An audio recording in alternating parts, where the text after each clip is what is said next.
सबके फायदे और खुशहाली के लिए बिहार में लागू पूर्ण नशाबंदी से ताड़ी और देशी शराब के उत्पादन और बिक्री से जुड़े कुछ लोगों के सामने रोजी रोजगार के नए अवसर तलाशने की आवश्यकता आई। इस दिशा में काम करते हुए गरीब और अत्यंत गरीब लोगों के रोजगार और उनकी आर्थिक मजबूती के लिए सरकार लेकर आई है सतत जीविकोपार्जन योजना। अत्यंत निर्धन परिवारों को परिसंपत्ति सृजन से लेकर कौशल प्रशिक्षण, नियोजन और व्यवसाय शुरू करने के लिए दी जाने वाली सरकारी सहायता का नाम है सतत जीविकोपार्जन योजना।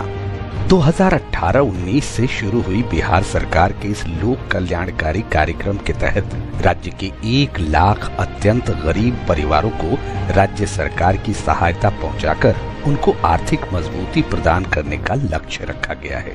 सतत जीविकोपार्जन योजना के अंतर्गत लक्षित परिवारों के चयन की जिम्मेवारी जीविका के ग्राम संगठनों को दी गई है।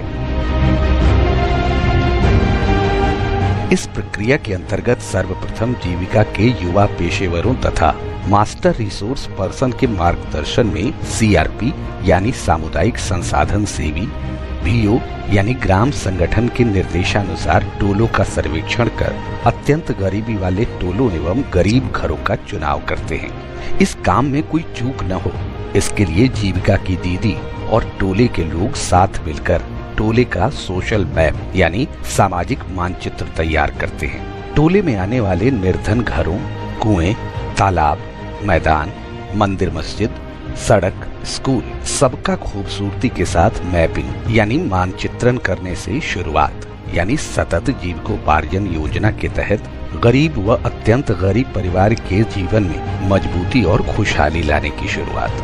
ग्राम संगठन की मदद से सीआरपी उस टोले के घरों का सर्वेक्षण करते हैं। इसके तहत टोले के एक परिवार के सभी सदस्यों, परिवार की परिसंपत्ति और पूरे परिवार की आय के साधन का डेटाबेस तैयार किया जाता है।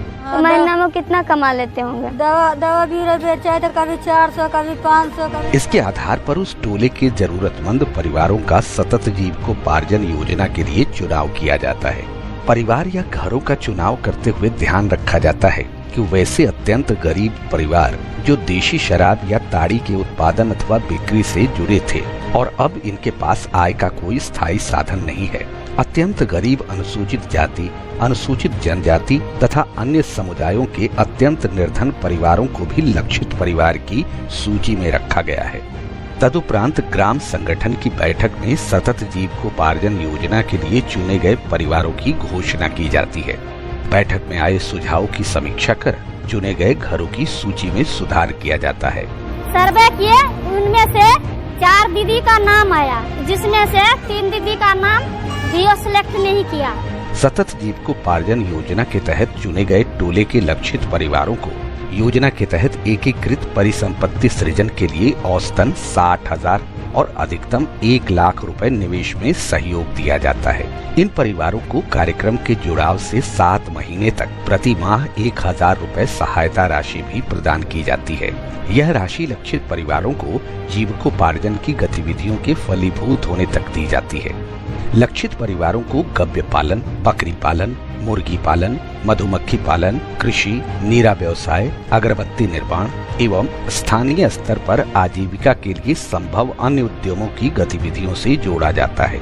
लक्षित परिवार के युवाओं को उनकी रुचि और योग्यता के अनुसार कौशल प्रशिक्षण देकर उन्हें नियोजित कराया जाता है।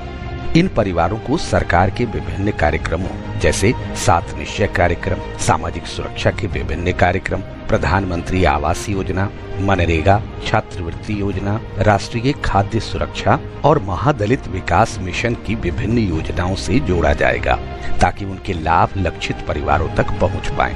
राज्य सरकार का दृढ़ संकल्प है कि समाज के सबसे निचले पायदान पर खड़े लोगों को सरकार की इस योजना का लाभ जल्द से जल्द मिले।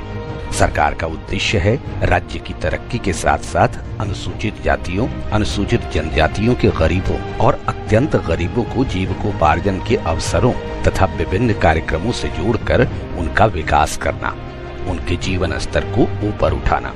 लक्ष्य एक है, सबको काम, घर घर खुशहाली। समाज के गरीब और वंचित ऊपर उठेंगे तो बिहार और देश भी आगे बढ़ेगा।